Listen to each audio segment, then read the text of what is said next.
There's a very pretty young woman crossing the street. And I think she may be coming here. Incidentally, I have glanced over your latest account of my work. Oh, yes. Honestly, I cannot congratulate you upon it.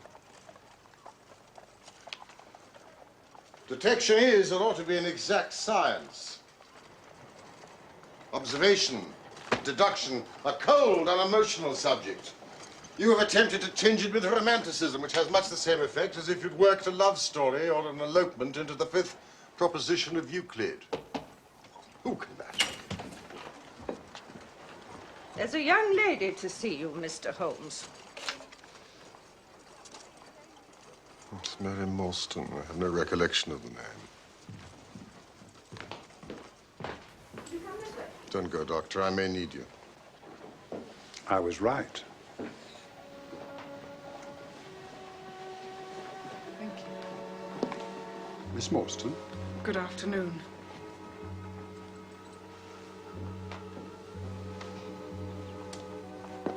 I've come to you, Mr. Holmes, because you once enabled my employer, Mrs. Cecil Forrester, to unravel a minor domestic complication. She was much impressed with your kindness and skill. Thank you.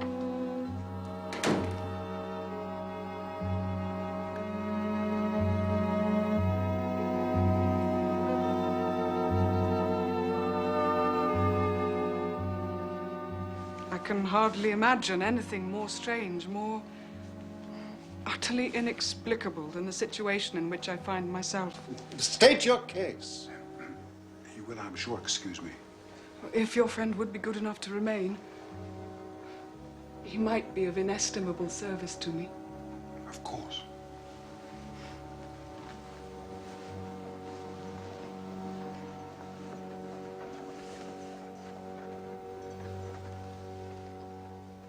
Briefly, the facts are these. My father was an officer in an Indian regiment. My mother died when I was still quite a child, and he was forced to send me home, despite the fact that I had no relatives here. I was placed in a comfortable boarding establishment in Edinburgh, and I remained there until I was 17 years of age. In that same year, my father, who was the senior captain of his regiment, obtained 12 months' leave and returned home. He telegraphed to me from London to say that he'd arrived, all safe, and directed me to come down at once, giving the Langham Hotel as his address. His message, as I remember, was full of love and kindness. On reaching London, I drove straight to the Langham Hotel and was informed that Captain Morstan was staying there, but that he'd gone out the night before and had not returned. So I waited. All day. without news of him. And that night, on the advice of the manager of the hotel, I communicated with the police. The next day, we advertised in all the newspapers. Our inquiries led to no result. From that day to this, no word has ever been heard of my unfortunate father.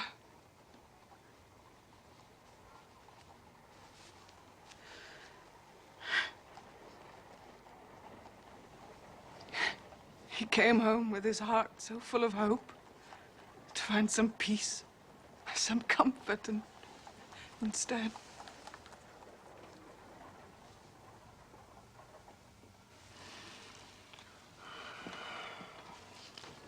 The date? The 3rd of December, exactly 10 years ago. His luggage? Remained at the hotel. Oh, there was nothing in it to suggest a clue. Some clothes, some books, and a considerable number of curiosities from the Andaman Islands. My father had been one of the officers in charge of the convict guard there. Watson, this place is a mess. Had he any friends in town? Only one, that we know of. Major Sholto of his own regiment.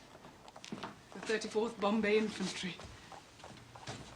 We communicated with the Major, of course, but he did not seem to know that his brother officer was in England. It's a singular case.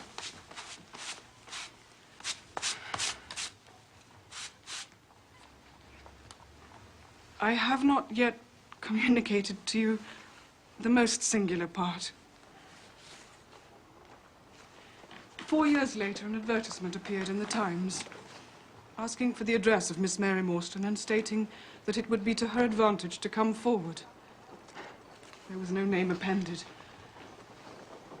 I had at the time just entered the family of Mrs. Cecil Forrester in the capacity of governess, and on her advice, I published my address in the advertisement column.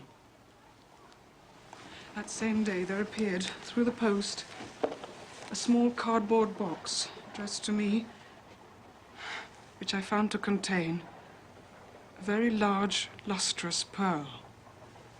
No word of writing was enclosed. And since then, every year, upon the same date, there has always appeared a similar box containing a similar pearl with no clue as to the sender. They have been pronounced by an expert to be of a rare variety and of considerable value. You can see for yourself that they are very handsome.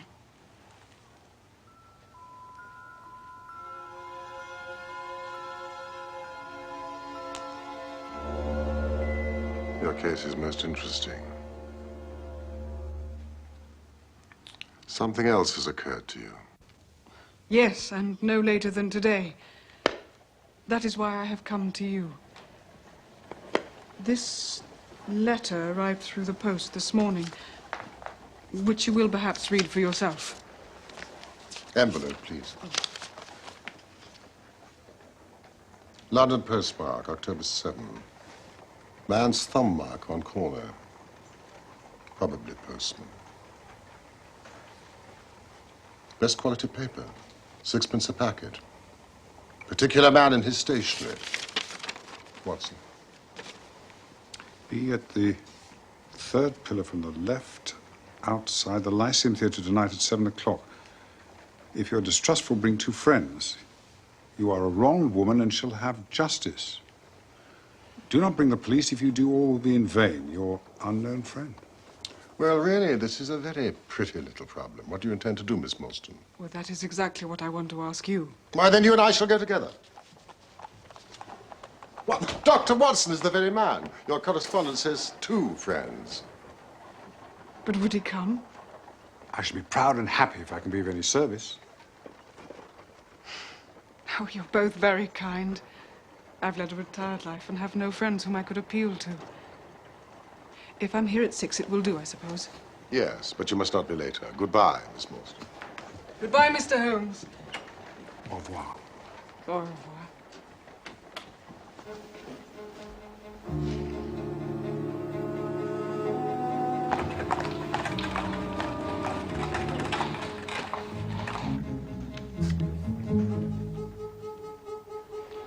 Bye, Flower, dearie. Bye, Flower. Bye, Flower, dearie. What a very attractive woman.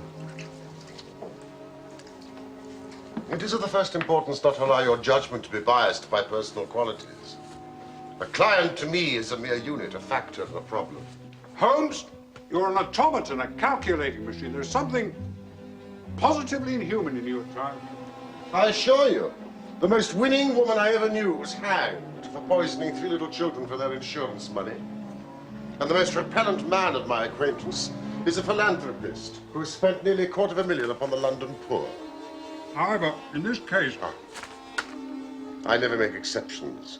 An exception disproves the rule. I'm going out. I'll see you in an hour.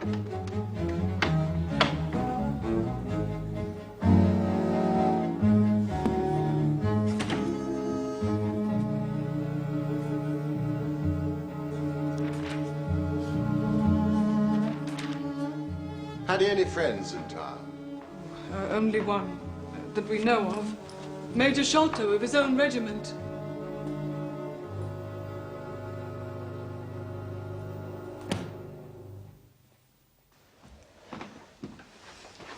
There's no great mystery in this matter. The facts appear to admit only one explanation. Are you solved it already? I found on consulting the back files of the Times that Major Sholto of Upper Norwood, late of the 34th Bombay Infantry, died just 6 years ago. Mrs. Hudson, you're dreadfully underfoot. I may be very obtuse, Holmes, but I fail to see what this suggests. Really? You surprise me. Then look at it this way, then. Captain Morstan disappears. The only person in London whom he could have visited is Major Sholto. Major Sholto denies having heard that he was even in London. 4 years later, Sholto dies. Within a week of his death, Captain Morstan's daughter receives a valuable present, which is repeated from year to year, and now culminates in a letter which describes her as a wronged woman. Now, what wrong can it possibly refer to except this deprivation of her father? Take measure. Gone. And why should these presents begin immediately after Sholto's death, unless it is that Sholto's heir knows something of the mystery and desires to make compensation? Are you ready, Watson? And waiting. Have you any alternative theory that will meet the facts? What strange compensation, and how strangely made. What time is it? It's a little past the hour.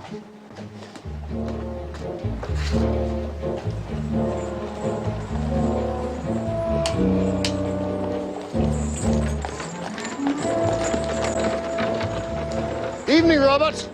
Evening, sir. Why should somebody write her a letter now rather than 6 years ago? Again, the letter speaks of giving her justice. What justice can she have? It is too much to suppose that her father is still alive, and there is no other injustice in her case that you know of. There are difficulties, but there are always difficulties.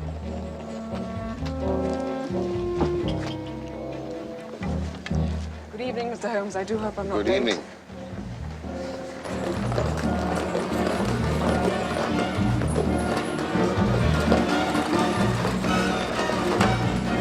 By the way, a curious paper was found on Papa's desk, which nobody could understand. I don't suppose it is of the slightest importance, but I thought you might like to see it, so I brought it with me. The paper appears to be of Indian manufacture. At some point, it has been pinned to a board. The diagram upon it appears to be the plan, part of a large building with numerous halls, corridors, and passages. There's a cross in red ink. Beside it is written 3.37 from left. There is a curious hieroglyphic, the sign of fall. Kata Singh, Indrajit Singh, Jagadish Singh, Jonathan Small. The paper has been kept carefully in a pocketbook. The one side is as clean as the other. It was in his pocketbook that we found it. Preserve it carefully, Miss Morstan. I begin to suspect that this case may be much deeper and more subtle than I had at first supposed.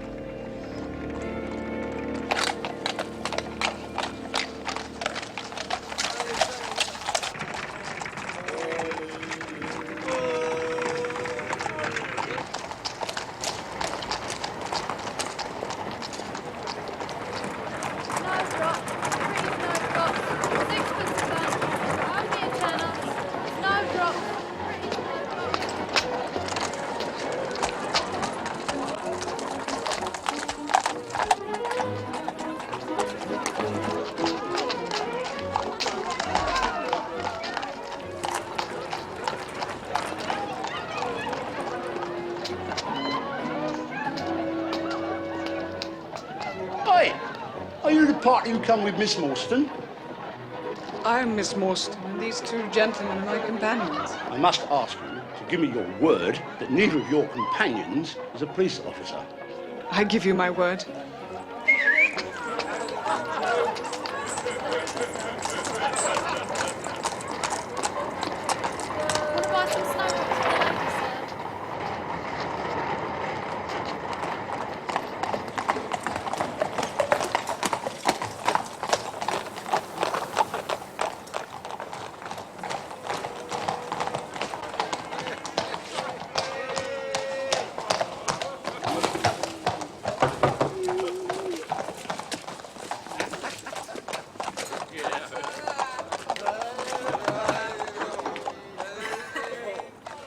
Sahib awaits you. Show them in, Kit Mudga. Show them straight in to me.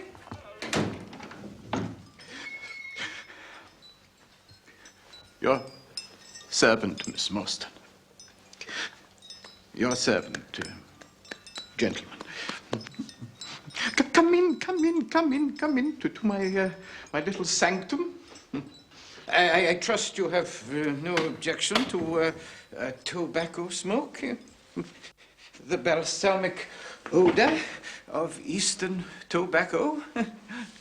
I am a little nervous, and I find my hookah to be an invaluable...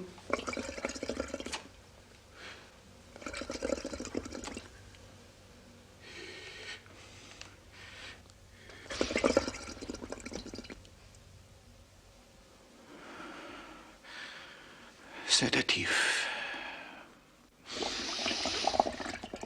You will excuse me, Mr. Sholto, but I am here at your request to learn something which you desire to tell me. It is getting very late, and I should wish the interview to be as short as possible. Well, it must take some time. For we have to go to Norwood to see Brother Bartholomew. We must all see if we can get the better of Brother Bartholomew. He is angry with me for taking the course that has seemed right to me. You cannot imagine what a terrible fellow he is when he is angry. If we are to go to Norwood, it would perhaps be as well if we were to start at once. No, that would hardly do. I don't know what he would say if we came upon him in that sudden way. No, I must prepare you by showing you where we all stand. To each other. I must lay the facts before you, as I know them myself.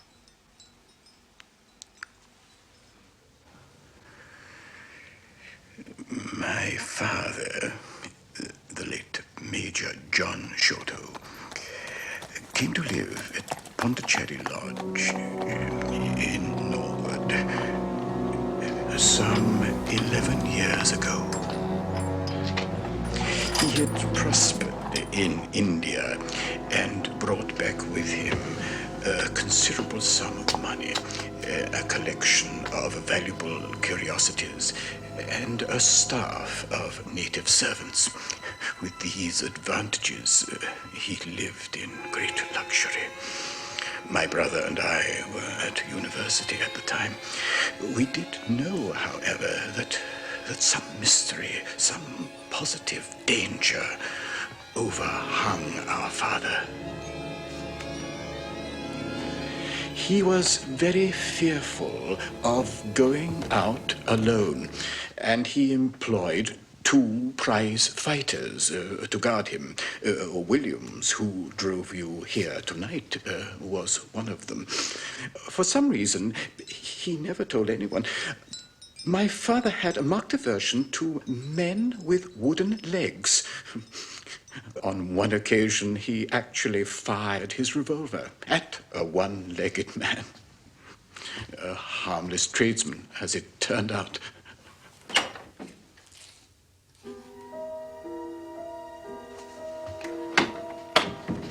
Oh, yes, I'll remember we had to pay a considerable sum to hush it up. Then, suddenly, my father received a letter. It was obviously a great shock to him.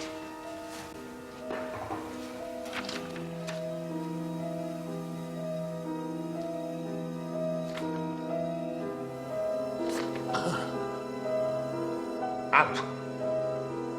Out of the room! Out of the room!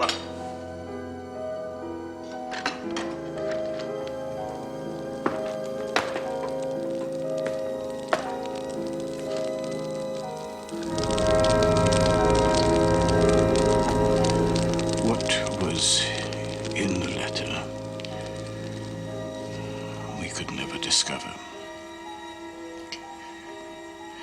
For years, my father had suffered with an enlarged spleen, and from that moment on, he became rapidly worse. And one night, the doctor informed us there was no hope, and that he wished to make a last communication to us. My dear son,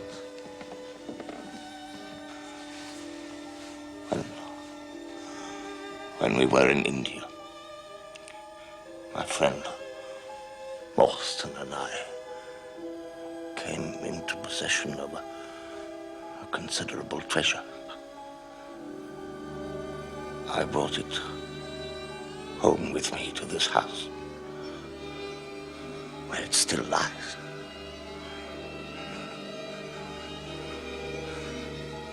On the day that Morstan arrived home from the East, he came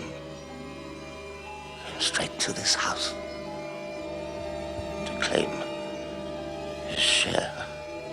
We gave our word, Sholto. A promise! We gave our word and our oath. Dabbling man. Another life. Another world. A solemn promise. If you try to betray me, Morstan, If you dare to cross me, My God!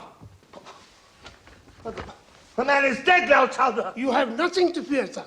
I will arrange everything. And so it was done, Miss Morstan.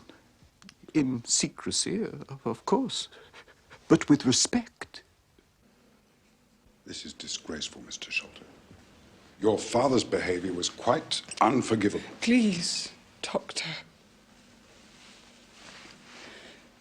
I knew in my heart that he was dead. My father was not a well man. I'm only glad he did not suffer. You're very brave, Miss Morstan. What concerns me now is the reason for this quarrel. I cannot imagine how my father came to be involved with that treasure. I'm afraid that is not clear to me, Miss Morstan. I can only tell you my father's instructions concerning it. My Even those treatment levels were honest. of poor Mawson's orphan.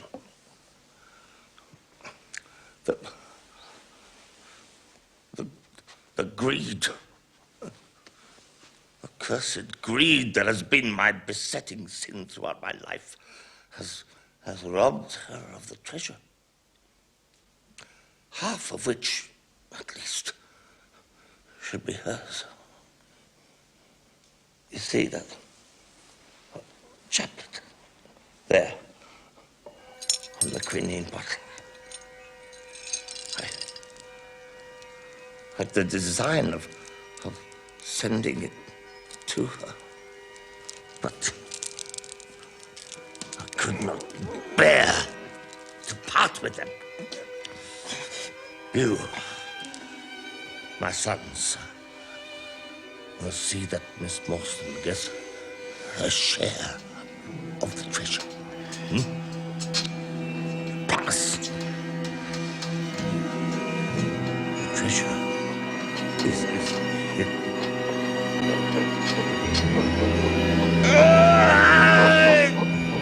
Get him away! For Christ's sake, get him away! We ran to the window and out into the garden, but the intruder was gone. My father was dead. We soon had more striking proof that there were secret agencies at work all around us. The next day, my father's bedroom was broken into, and this was fixed to his chest. Remarkable. It is the Sikh symbol for the numero 4.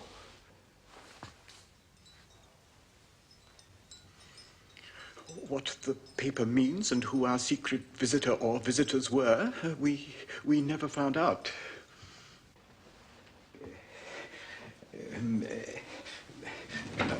My brother and I were much excited, as you can imagine, of the treasure my father had spoken, but try as we might, we couldn't find it. It was maddening to think that the hiding place was on his very lips when he died.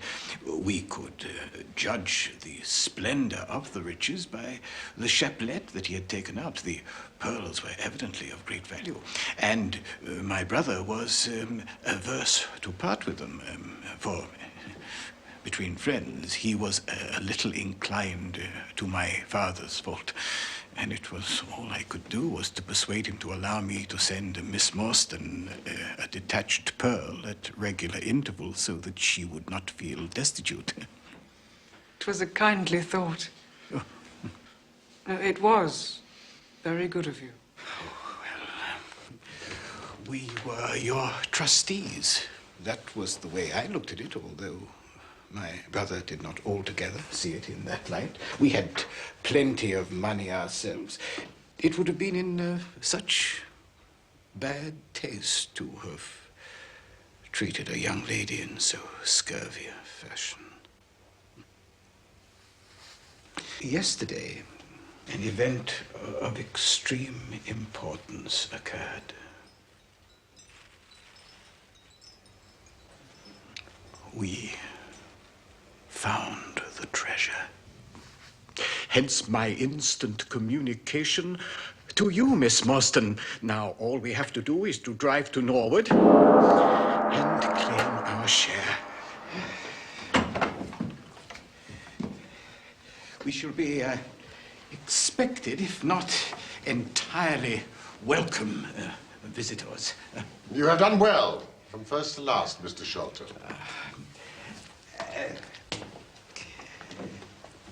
My health is somewhat fragile. I am compelled to be a valetudinarian. Please.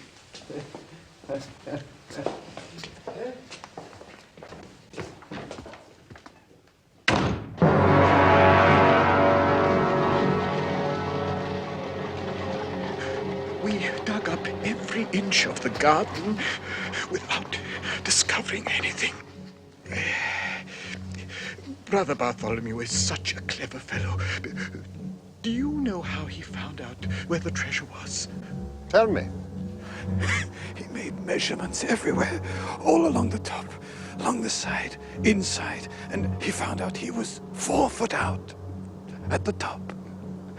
We found our father had made a false room, and so we smashed through the lath and the plaster, and there was the treasure chest lying across the rafters. He has computed the value of the treasure to be more than 500,000 sterling. It's Mrs. Bernstone. Mrs. Bernstone's the only lady in the house. Wait here.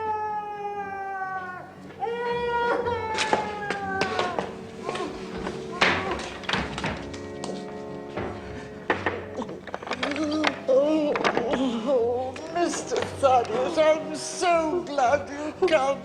I'm so glad you've come, sir.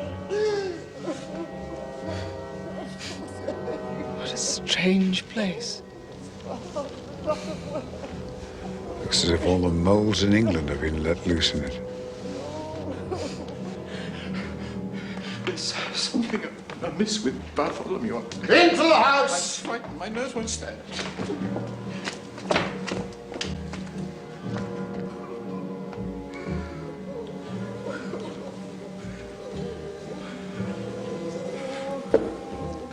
Oh, bless your sweet dark face.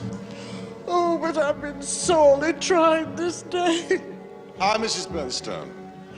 Mr. Bartholomew shut himself in his room and I can't get a word out of him. His bed hasn't been slept in and he hasn't been down for any food. I dare not disturb him at his work. You know what he's like when it's at his work. Look after him, Miss Morstan.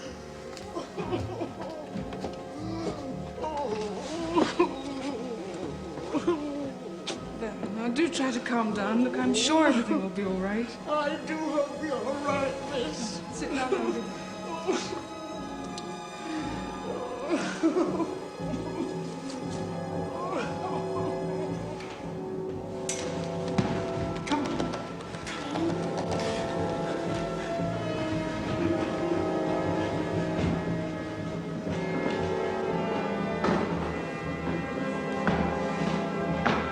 Which is the door?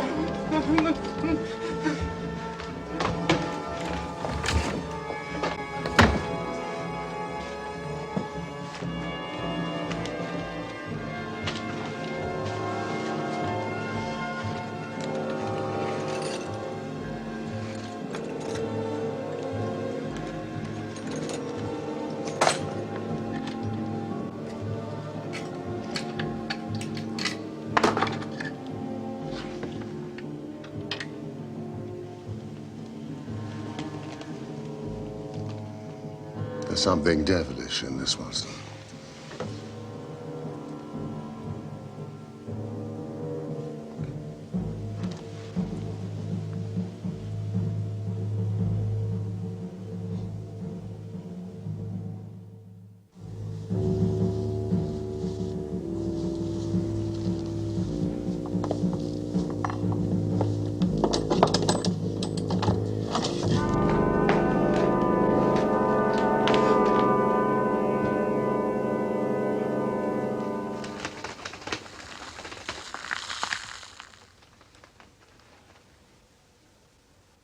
The sign of 4. Again. What in God's name does it mean? It means murder. We brought the treasure down there last night. We put it there. Now it's gone. What time was that? I don't know. 6 or 7 o'clock. I heard him lock the door after I left. Must have been the last person to see him alive. And now he's dead.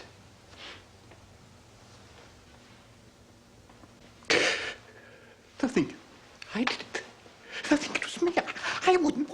I wouldn't have asked you to. Why should I? I'll go mad. I know. Gently, Mr. Shelton. I suggest that you go down to the police station and tell them everything that you know. We shall wait here until you return. Holmes, look at this. Careful! Forgive me, it's poisoned. Huh.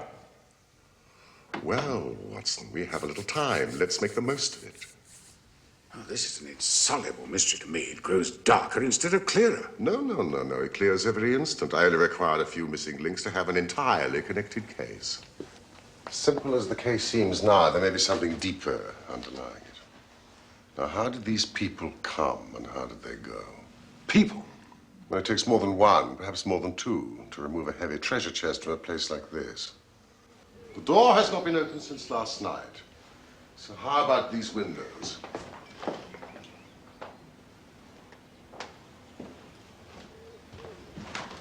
Snibbed on the inside. No hinges, therefore. Roof quite out of reach, no drain pipe near. And yet someone has entered this way. Look, Watson. Is that scuff on the sill?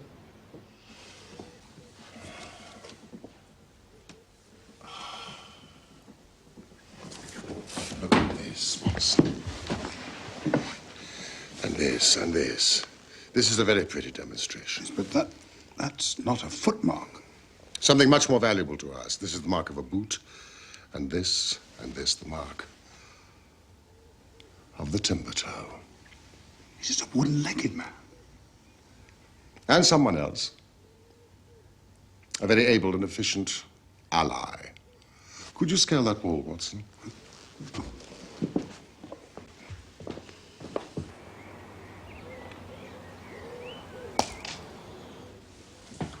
Absolutely impossible.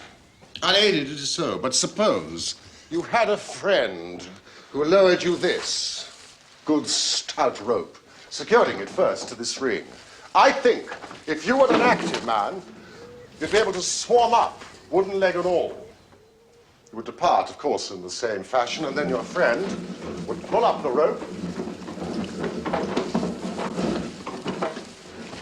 close the window, snip it on the inside, and depart in the manner he originally came. Well, the thing grows more unintelligible than ever. How about this mysterious ally? How did he get into the room? Yes, this ally. He lifts this case from the regions of the commonplace. Well, the door is locked, the window inaccessible. The grate's too small. How then? You will not follow my precept. How often have I said to you, that once you have eliminated the impossible, whatever remains, however improbable, must be the truth.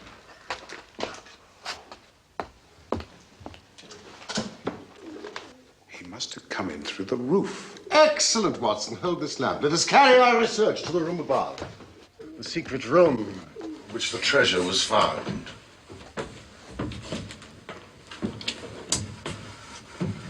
The skylight.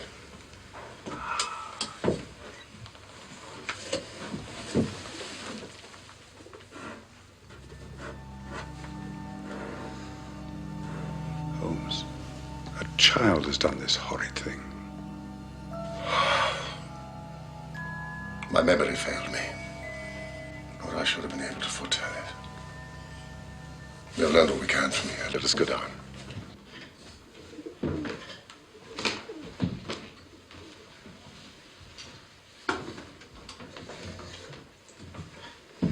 What is your theory about those footmarks? My dear Watson, try a little analysis yourself. You know my methods. Apply them. I cannot conceive of anything that will cover the facts. You will soon.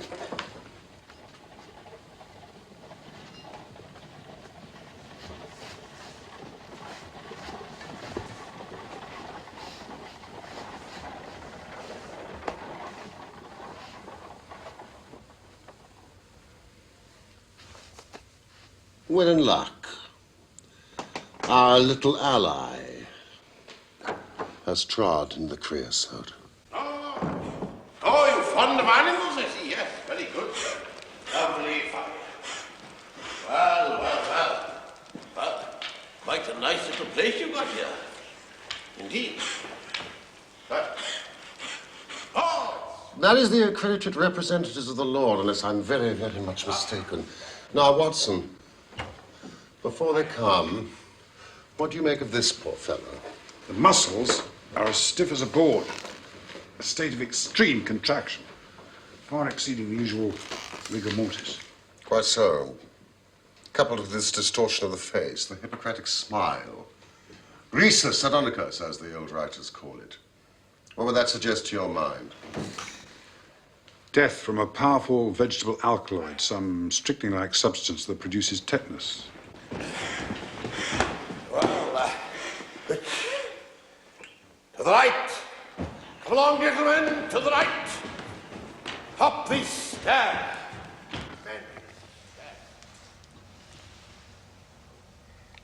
This thorn. Not an English thorn.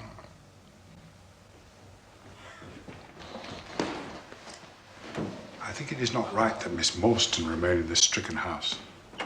I suggest you slip away and take her home, Watson, and then go on to 3 Pinchin Lane, Lambeth, and ask for Toby. 3 Pinchin Lane. I'd rather have Toby's help than that of the whole detective force of London. Well, here's a pretty business. Place is as full as a rabbit warren. I think you may recollect me. Mr. Thelny Jones.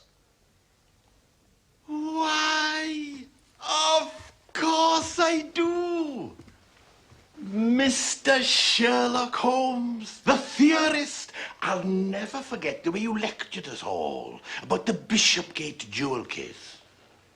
True, you set us on the right track then, but I think you'll own now it was more by good luck than good guidance. It was a piece of very simple reasoning.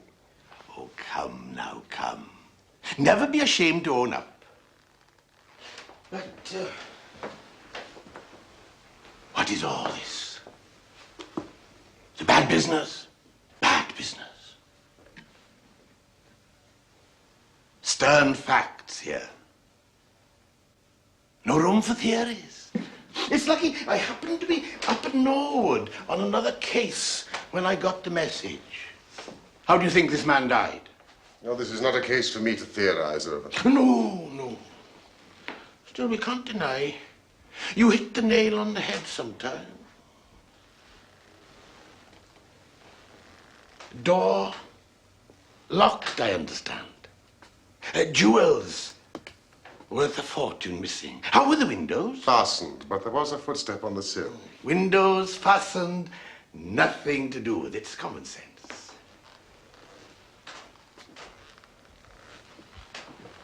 Man could have died in a fit, I suppose. I have a theory. These flashes come to me sometimes. Sergeant, outside of you, please. And you too, Mr. Sholto. What do you think of this, Holmes? Sholto has confessed he was with his brother last night. Brother dies in a fit. Sholto walks off for the treasure. How about that? Whereupon the dead man very considerately gets up and locks the door from the inside.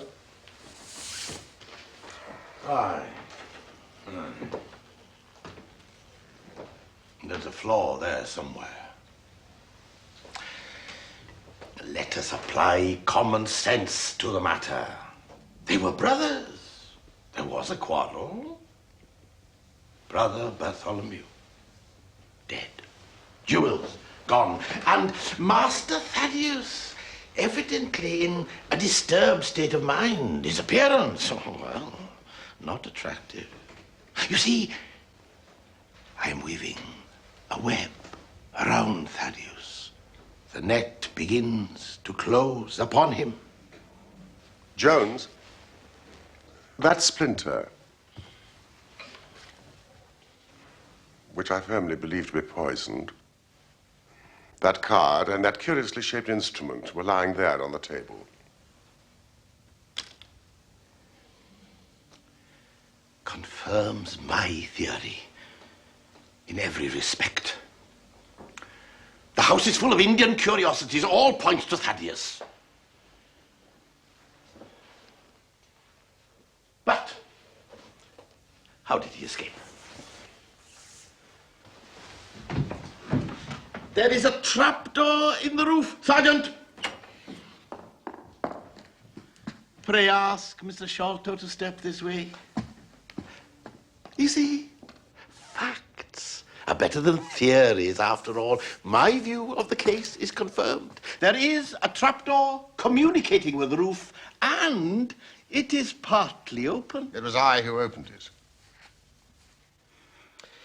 Mr. Thaddeus Sholto, it is my duty to inform you that anything you say will be taken down and may be used in evidence against you. I arrest you in the Queen's name as being concerned in the death of your brother. Didn't I tell you? No, don't trouble yourself, Mr. Sholto. I think I can engage to clear you of this charge. Don't promise too much, Mr. Theorist. You may find it a harder matter than you think. Not only will I clear Mr. Sholto, but I will give you a description of the two men who were in this room last night. One was a poorly educated man, strong, active, with his right leg off, wearing a stump worn away on the inner side. His left boot has a coarse, square-toed sole. He has an iron band around the heel.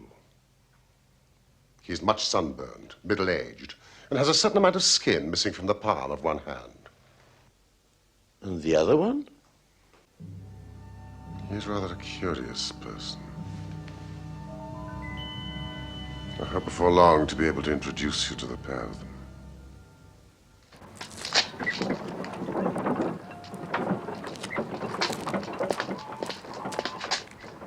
Watson, go to 3 Pinchin Lane, Lambeth, and ask for Toby. I'd rather have Toby's help than that of the whole detective force of London.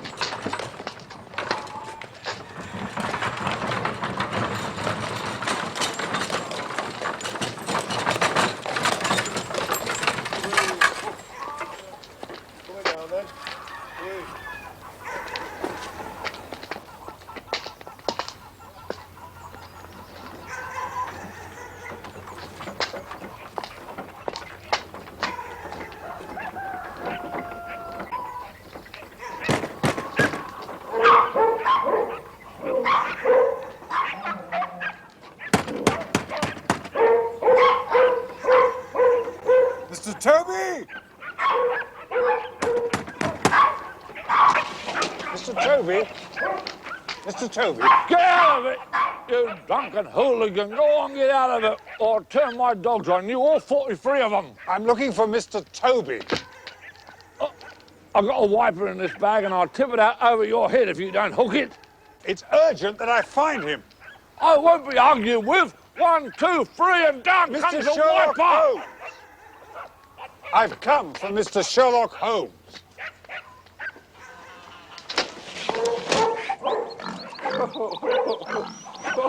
Mr.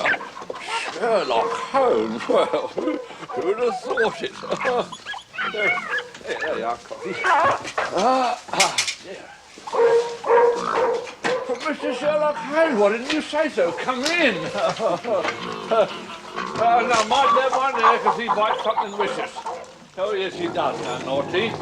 Naughty. Don't you bite the gentleman, because this gentleman is a friend of Mr. Sherlock Holmes.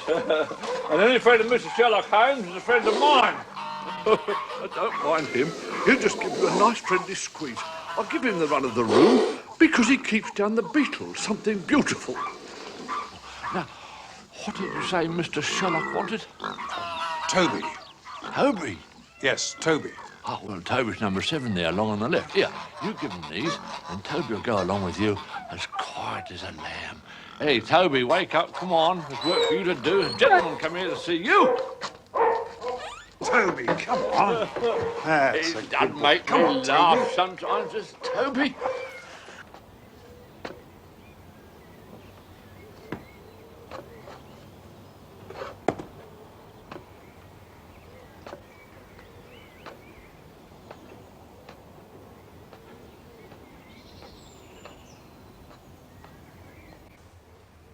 Come on, Toby. Come on. Come on, officer.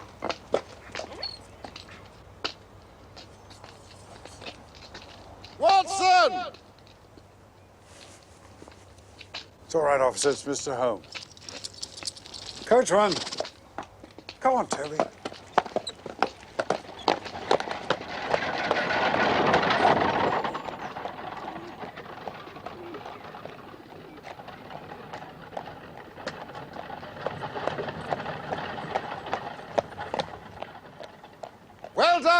You've got Toby.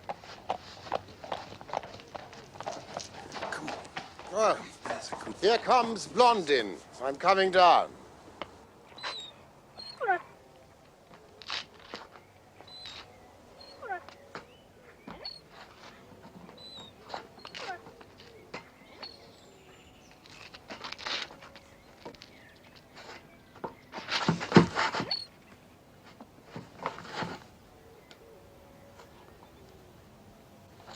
Holmes.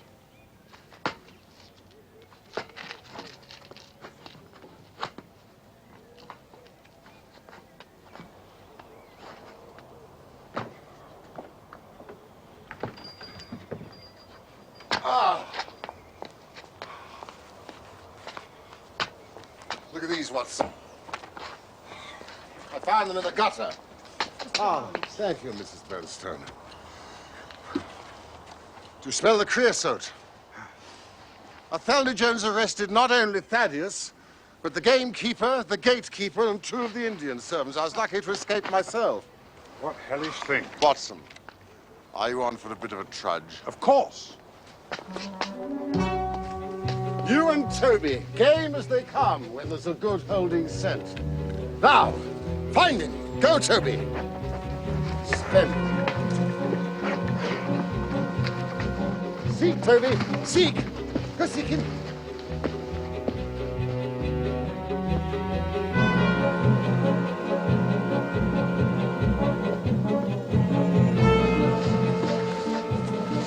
Splendid, Watson. Splendid.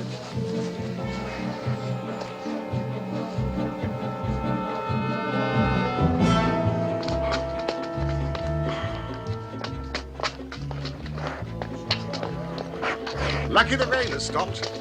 The scent will lie on the road in spite of their start.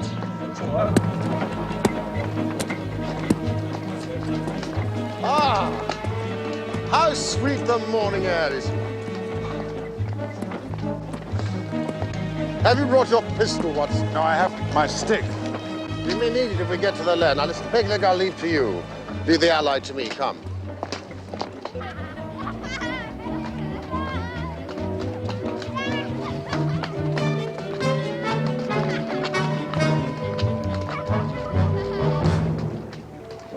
Now, what the deuce is the matter with the dog?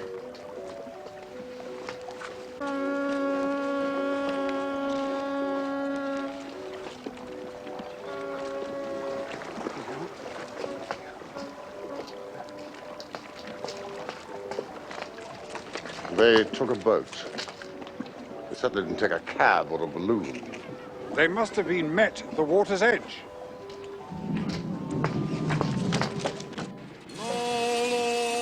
Toby! Toby! Toby!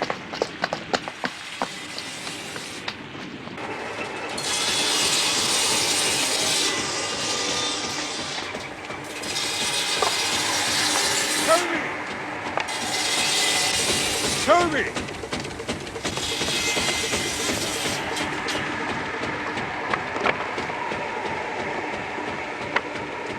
He's lost his character for infallibility. No. Toby's not to blame. Those barrels are filled with creosote. The scent is divided. So, like good huntsman, Watson, we must cast the dog again and find the true one. Toby! Toby!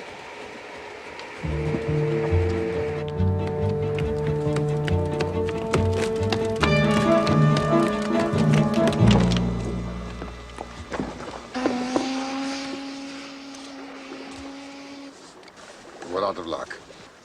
They've taken a boat from here. These people are cleverer than I thought. Now, Watson, these people show preconcerted management here.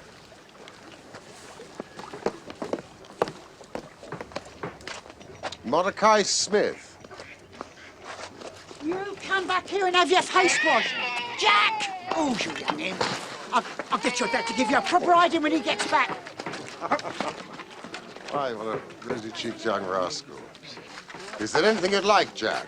I'd like a Shelley.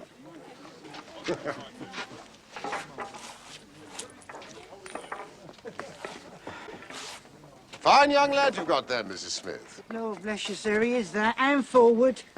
He gets almost too much for me to manage, especially when my man is away days at a time.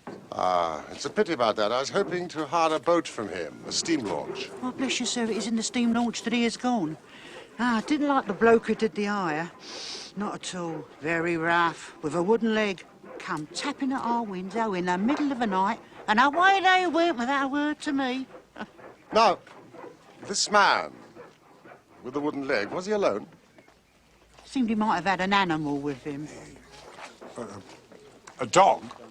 Didn't look like no dog to me, sir. More like something you find in the zoo. It's a pity about the launch. It's the old green boat with the yellow line. Oh, no, sir, no. The Aurora's just been fresh painted, black with gold trim. Ah, yes, of course. With the white funnel. No, sir, black funnel. Ah, yes, of course. Well, thank you, Mrs. Smith. Goodbye, Jack. Why?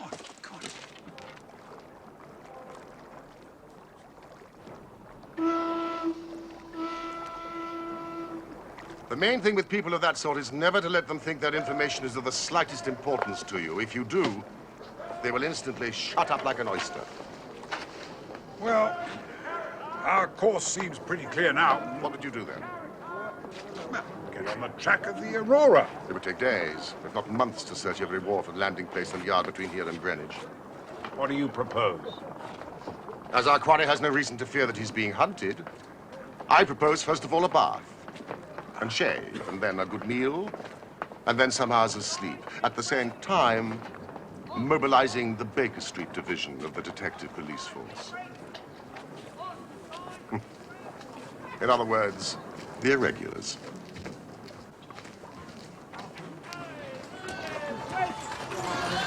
Five, scissors, razor supply. 5 scissors, razor.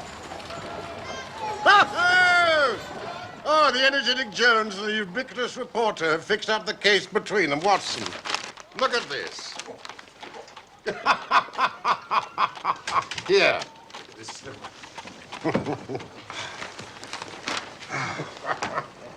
Mr. Jones's trained and experienced faculties were at once directed towards the detection of the criminals. Well, his well-known technical knowledge and powers of minute observation. Well, it gets better still. The prompt and energetic action of the officers of the law shows the great advantage of a single, vigorous, and masterful mind. Isn't it gorgeous? We had a close shave from being arrested ourselves. I wouldn't answer for our safety now if he has another of his attacks of energy. Good heavens, Holmes. Stay there! No! Sorry, I did that. I'm sorry, but you have no sense of what. But Mr. Holmes said nothing of this. This is so inspectors. Stop it! You cannot possibly go in that way. I'm sorry, Mr. Holmes. It's all right, Mrs. Hudson. They are my guests.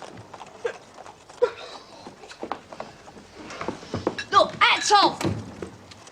I got your message.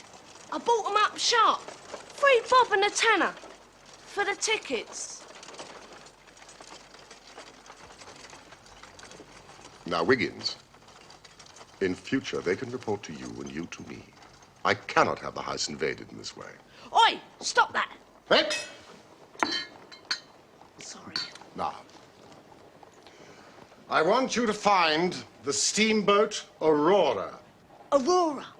Owner, Mordecai Smith. Black with gold trim. Richmond to Gravesend, both sides of the river. Right, sir. How much? Old scale of pay. A guinea to the boy who finds the boat. Here is a day in advance.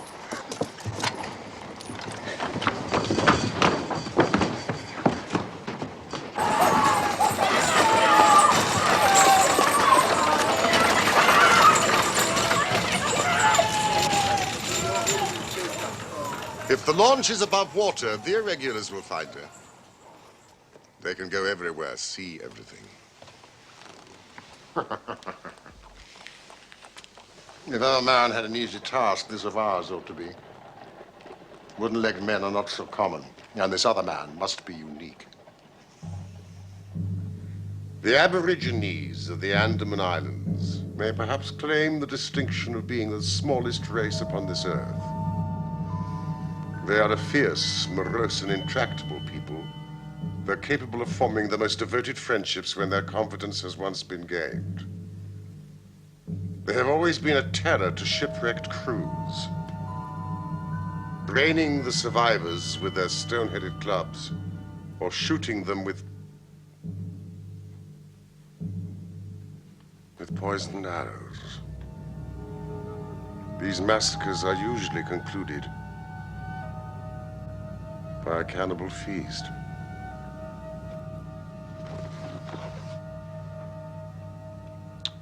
Nice, amiable people.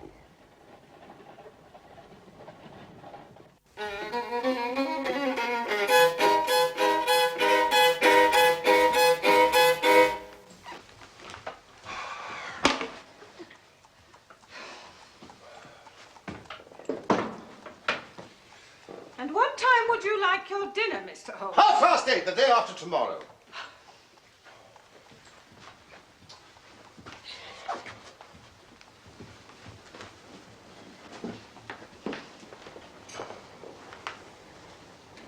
You wear yourself out, old man. I heard you marching about all night.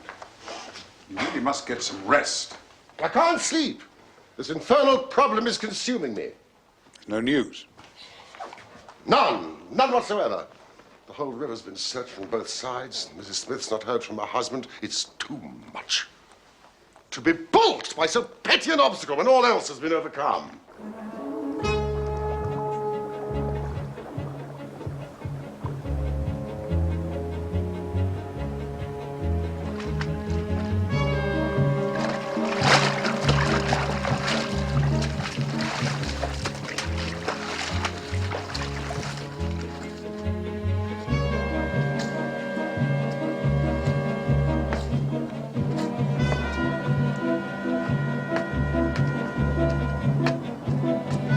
See anything? No, nothing.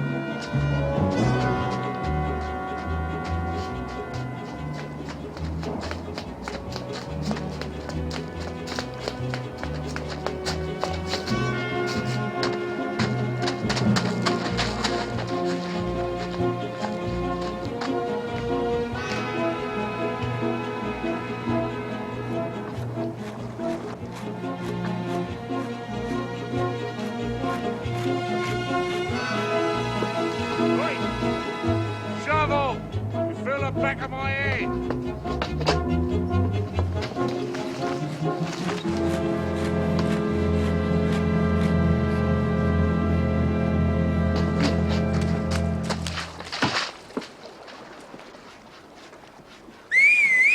I won't kill you again, boy. Oi!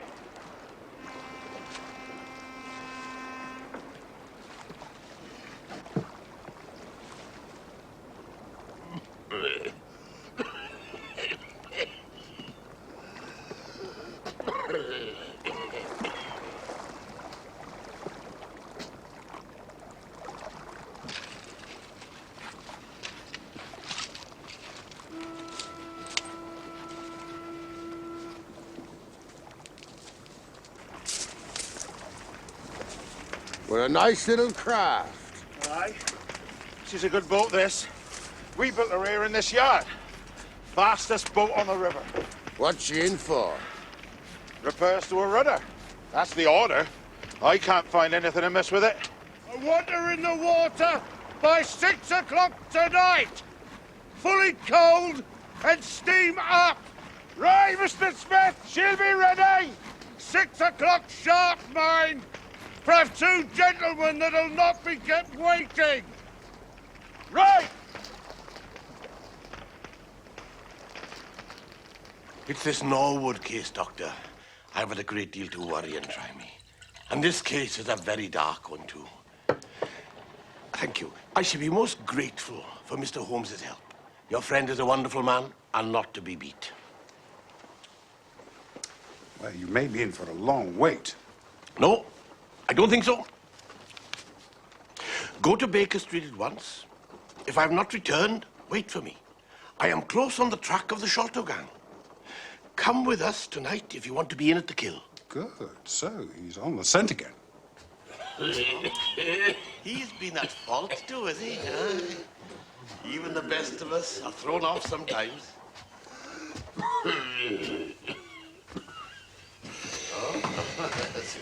Yes? Sherlock Holmes. What is it? Are you Mr. Sherlock Holmes? No, but I'm acting for him. I've come about this. But if you have any information, you may give it to me. There's a reward. Is that about the steam launch Aurora? I'm telling no one but Mr. Sherlock Holmes. No. Come inside. I'm a police officer. You look like one. No, you will be recompensed for your loss of time. You will not have long to wait. Sit down. Cigar, Mr. Jones. Oh, thank you very much.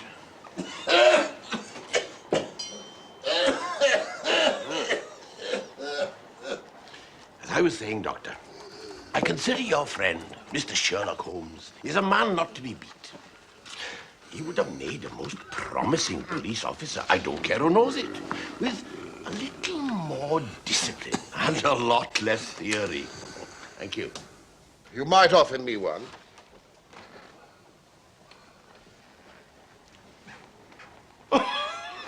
You rogue, you would have made an actor, and a rare one. You had the proper workhouse cough. And those weak legs of yours, they're worth £10 each. A police officer, I'm flattered. Jones, I shall need a police launch at the Westminster Steps. The fastest you have. 2 stout men, yourself, myself, Watson, all of us armed. That is easily arranged. I will telephone the local station.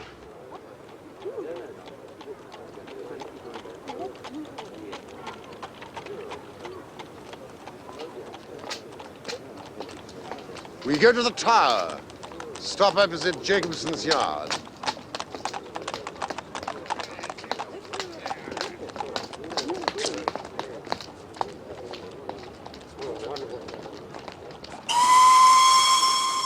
How did you find the Aurora, then? Well, I reasoned that the launch couldn't be far off in spite of its invisibility. So, gentlemen, where could it be?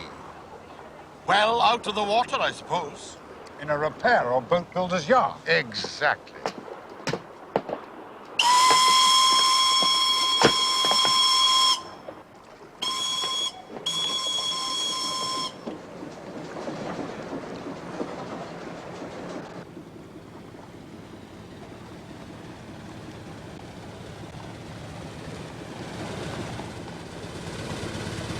One of my boys is waiting by the yard to give us the signal. You've planned it all very neatly, Mr. Holmes. But if the affair were in my hands, I should have a body of police in the yard and arrested them when they came down. Which would have been never. This man, Small, is a pretty shrewd fellow. Anything suspicious and he would lie snug for another week. Sir, we're opposite Jacobson's yard now. Shall we move downstream a little? No. This mist may be of advantage to us. We must lie low and wait.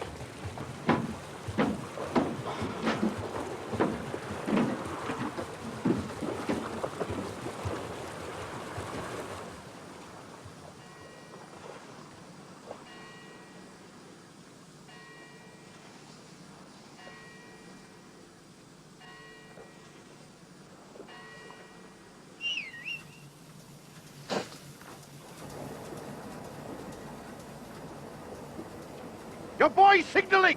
I can see him plainly!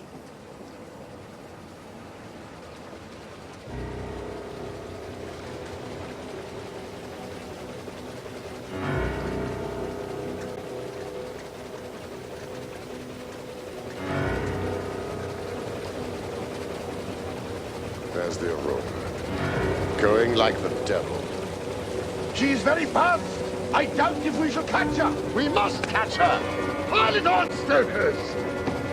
I'll never forgive myself if she proves to have the heels of us.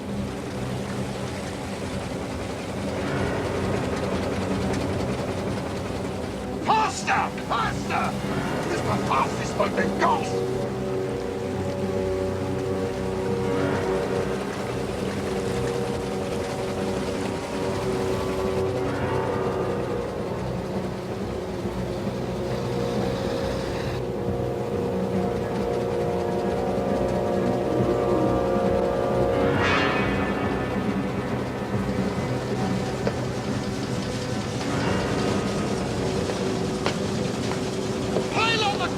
stoker! We must have her, even if we burn the boat!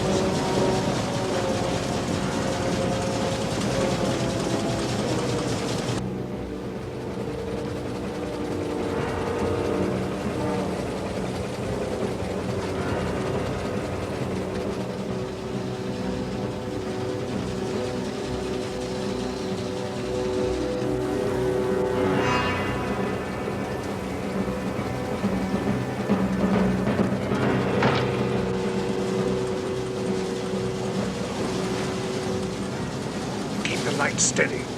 I can almost make out his companion.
I think we gained a little. I'm sure we shall be up there in a minute.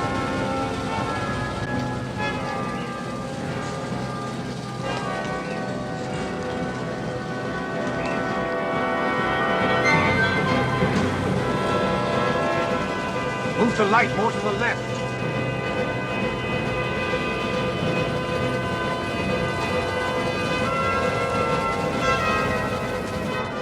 Keep it steady.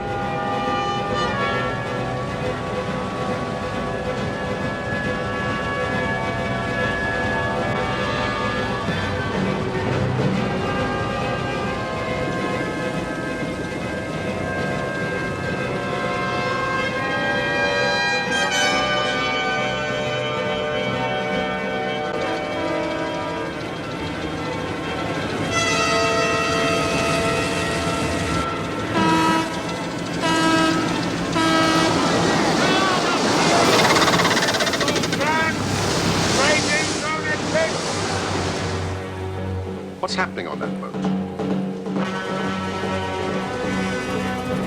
They're fighting among themselves. Tonga! Tonga!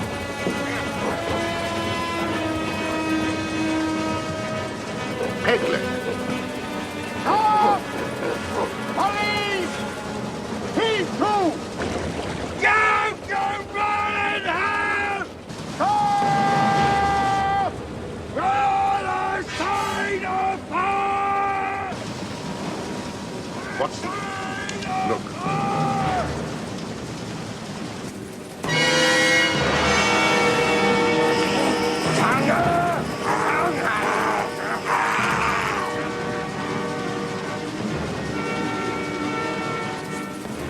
What a face.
Wait.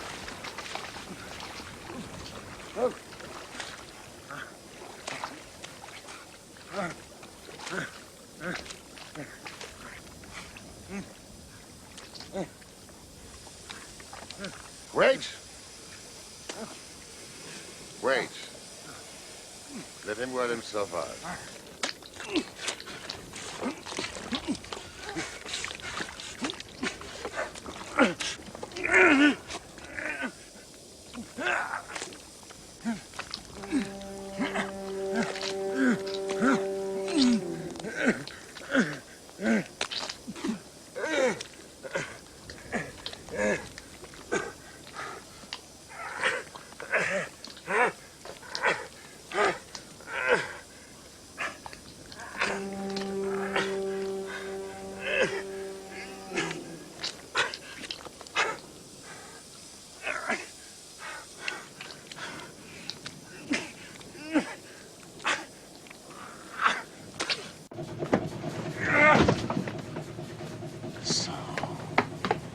Jonathan Small.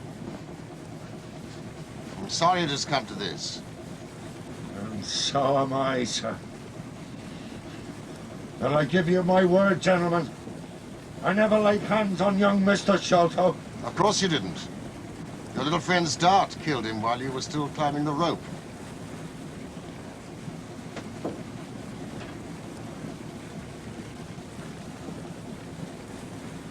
You speak as if you were there, sir.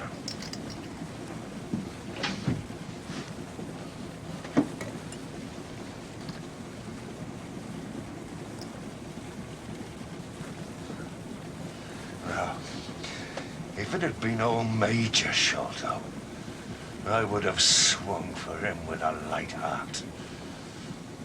But to be lagged over this young Sholto was cursed hard. Let's make a clean breast of it. If you do, I may be of use to you. Quite a family party. I could do the plug flask myself. Now, how are you going, Small? Here's Meralda at Gravesend. Outward bound for the Brazils. I nearly made it.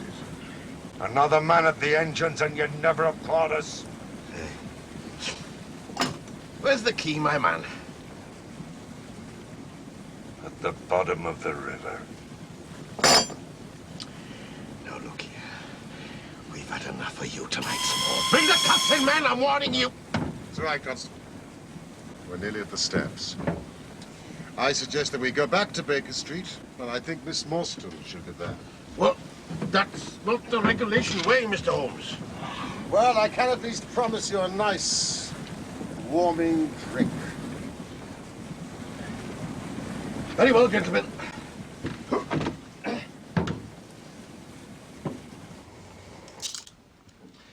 Well, Miss Morstan, I am pleased and proud to have been able to bring the thief to justice. Justice? A pretty justice. Whose loot is this if it is not ours? Where is the justice that I should give it up to those that have never earned it? You forget, Small, we know nothing of this matter. We cannot tell how far justice may have originally been on your side.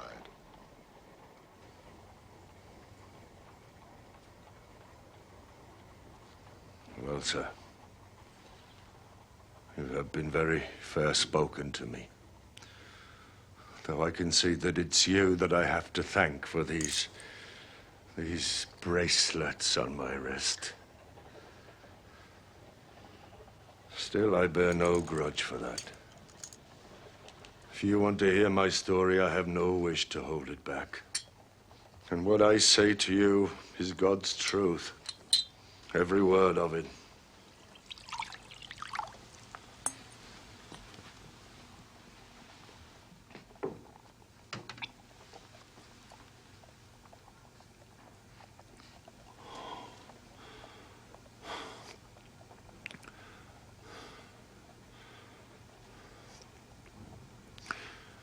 When I was a lad, I took the Queen's shilling and was posted out to India with the 3rd Buffs.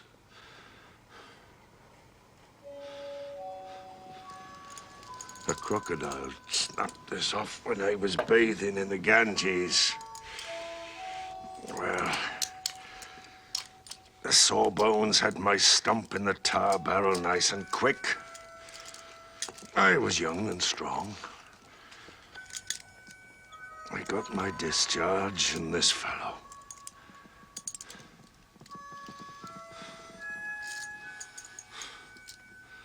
He's been a good support to me.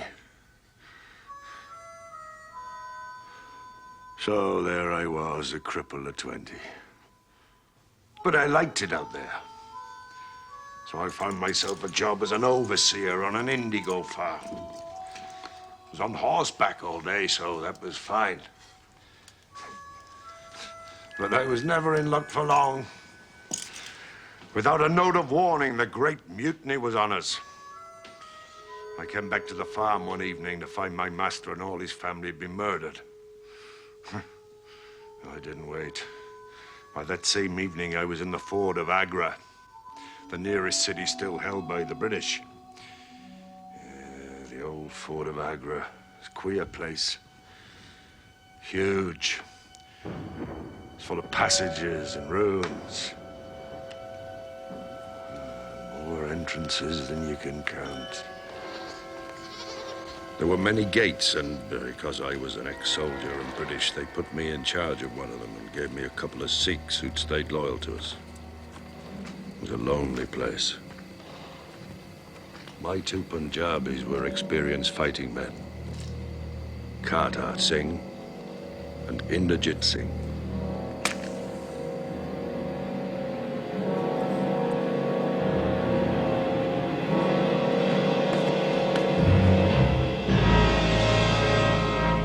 Rebel? No, Sahib. The fort is safe. There are no rebels this side of the river. You must be with us, or you must be silenced forever. With you? How? We want you to be rich, which is why you British came to this land. Well, I have no objection to being rich. Then swear by the bones of your father to raise no hand and speak no word against us now or ever afterwards. Then you will have quarter of the treasure. But there are only 3 of us. Jagdish Singh, my foster brother, he must have his share. There is no time, Sahib. Decide. Well, provided the fort is in no kind of danger, I swear. What would you have done, Mr. Holmes? I strongly suspect I'd have done exactly as you did. Yes, I know the Sikh. He's not a man to be trifled with. One of their local Rajas, rich as creases, of course, he'd gone in with the rebels. But he wanted to hedge his bet, just in case the British came out on top. So he made a plot to get half his treasure hidden in the fort of Agra, sending one of his men with it in the guise of a merchant. And Jagdish Singh, Kartar's brother, to be the guide. They come to challenge him, Sahib, in the usual way. Give him no cause for the fear. What then? We will do what has to be done.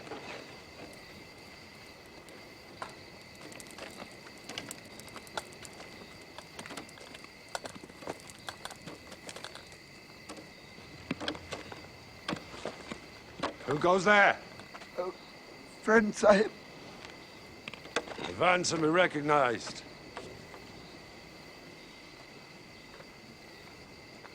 What have you with you?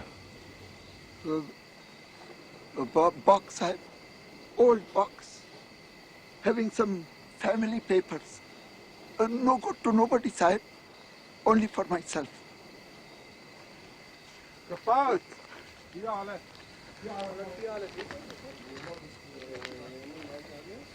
Sahib, I am no ordinary beggar. You will have money, Sahib, and Governor Sahib also.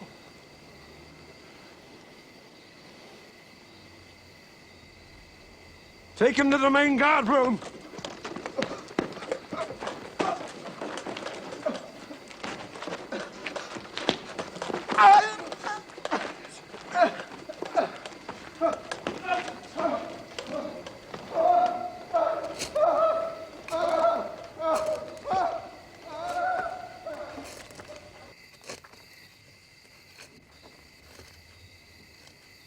Never was a man more compassed round with death.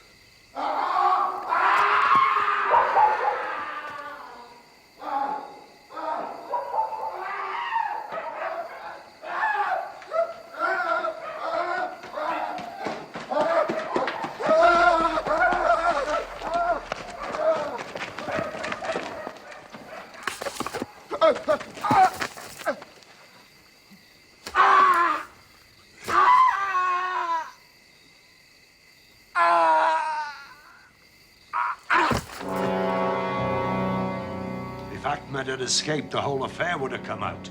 I should have been shot, most like. Which of you would have held back his musket? Kata was for burning it. That's their religion. But such a fire was impossible. Jagadish was for throwing him down into the great ditch below the fort for the jackals to clean up. No doubt he was right. I was for showing some respect for the dead. Then we turned to the box. This box. Inside were more gems than I could ever even have dreamed of.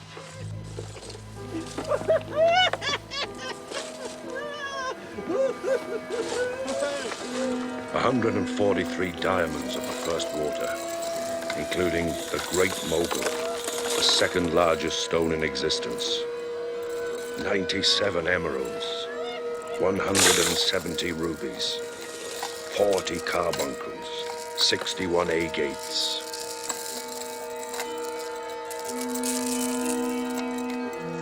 Jagadish was right. It was a great mistake you made, burying the body as you did. Would you not say so, Watson? Yes, indeed. A body not burned in India is soon discovered.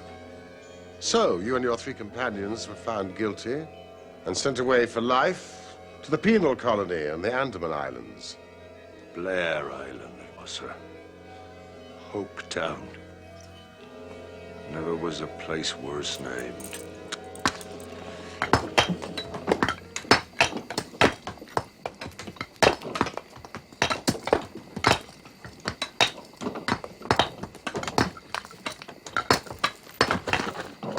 It was a place to sweat, a place to rot, a place to die.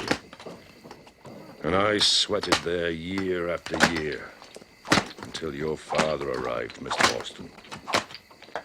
Corporal! You will not maltreat the white prisoner. If it happens again, you'll be court-martialed.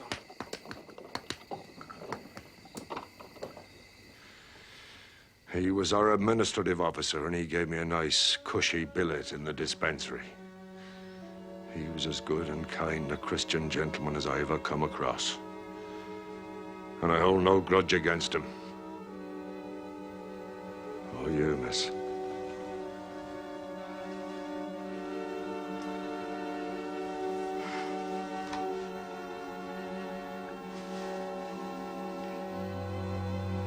Thank you, Mr. Small.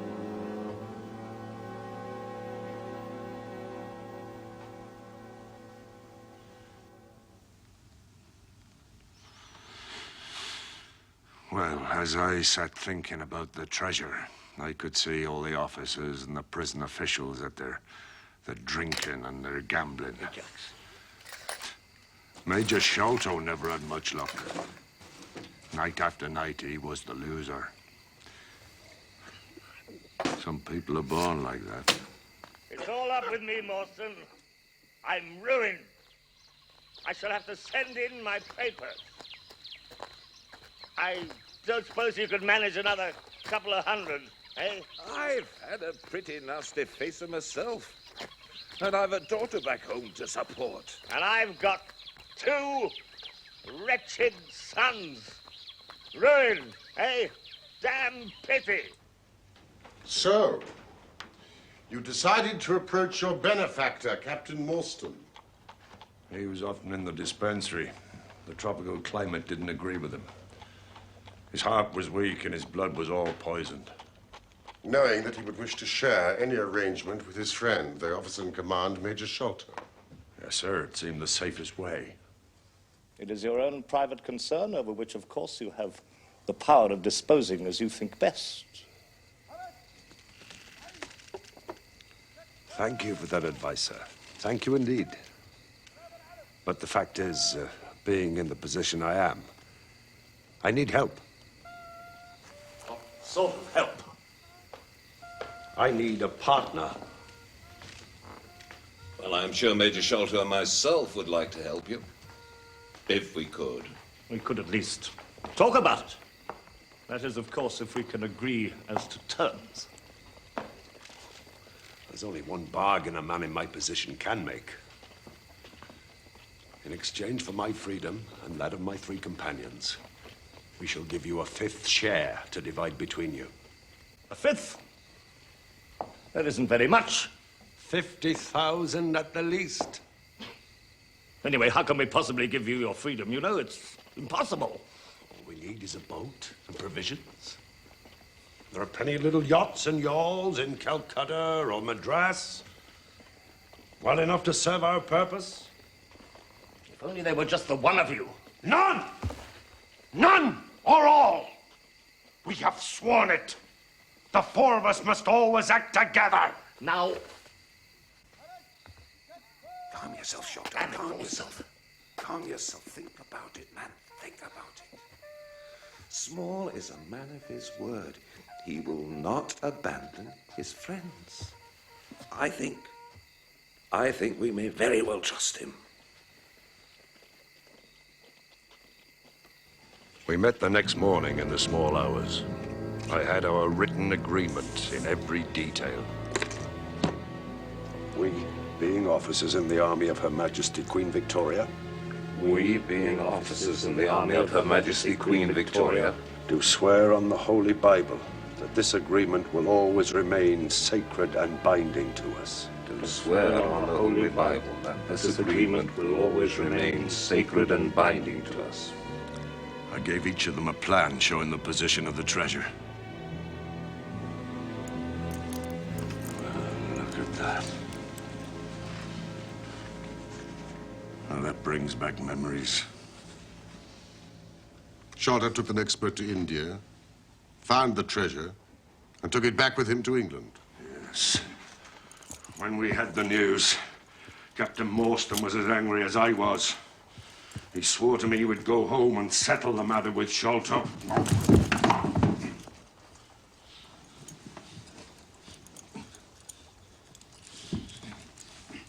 And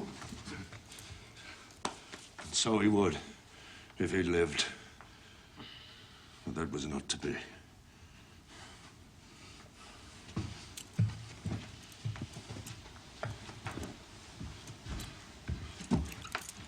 From that day, I lived only for vengeance.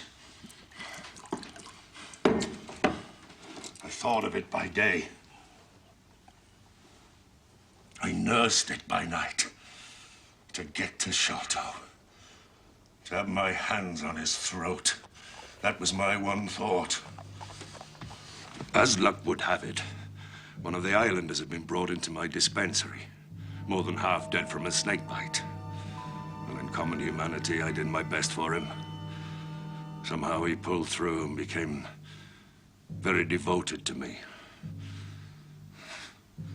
A funny little fella. Well, you gentlemen caught a glimpse of him yourselves, no doubt, last night.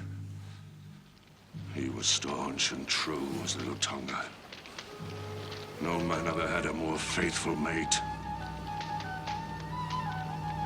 Being by trade a fisherman, he had a goodish-sized native boat, and he agreed to try to escape with me.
After 10 days, we were picked up by a trader with a cargo of pilgrims from Malay, bound for Jeddah.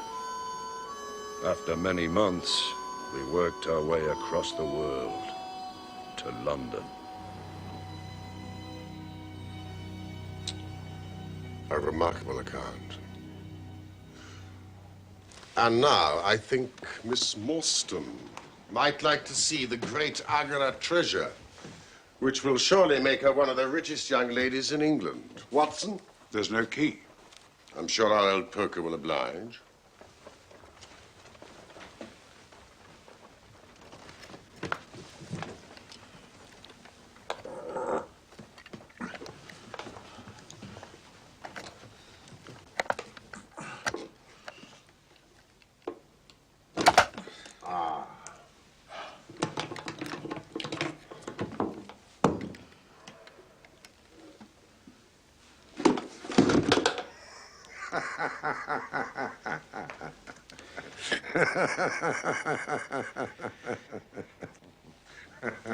This is your doing, Small.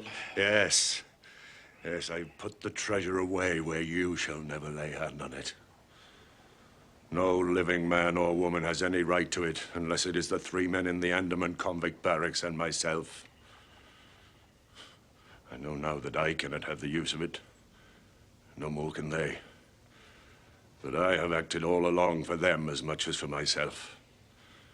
It's been the sign of 4 with us always.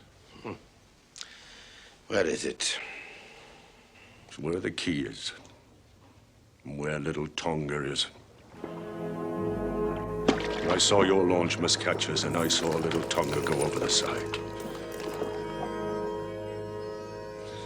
I put the loot in a safe place.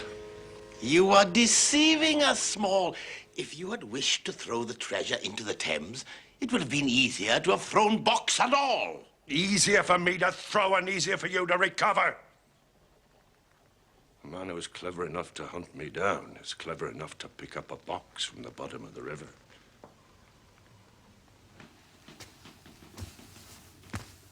I am sorry. No, I'm glad the treasure is lost. It's been nothing but a curse to every man who has owned it.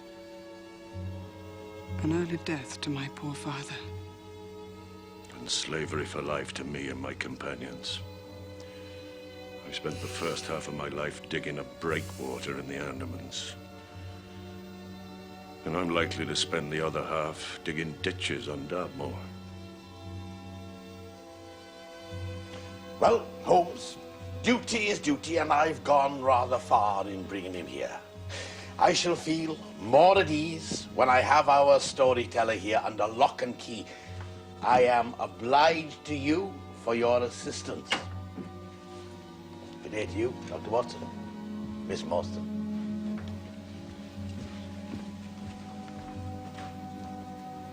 After you, Small. You seem a bit handy with that wooden leg of yours.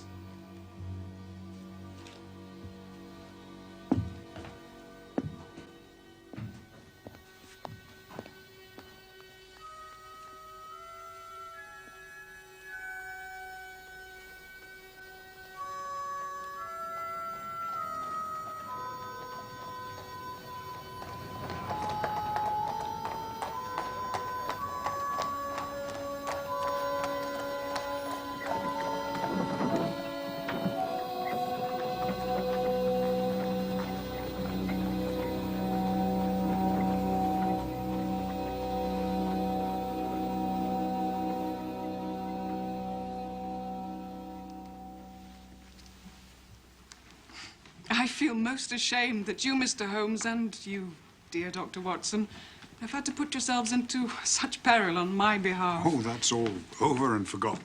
Mrs. Forrester has sent her carriage for Miss Morstan. I'll impose on you no longer, gentlemen. You must be exhausted. Yes, I confess the reaction is already upon me. You know, I should be as limp as a rag for a week. I'm so very grateful to you for clearing my father's name. I'm so very grateful to you both.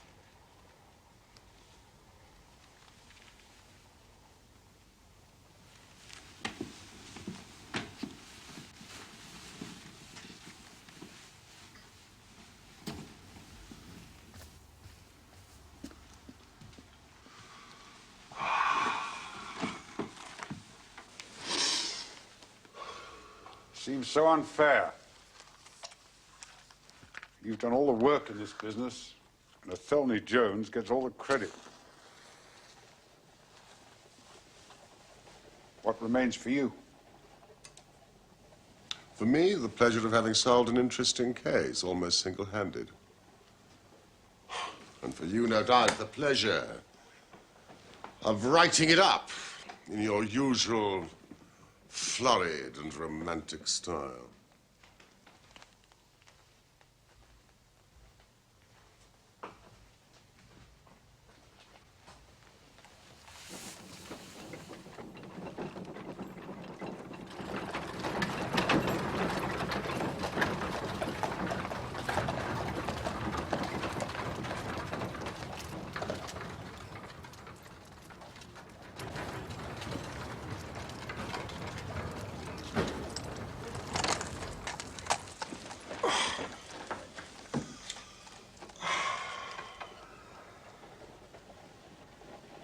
What a very attractive woman. Was she? I hadn't noticed.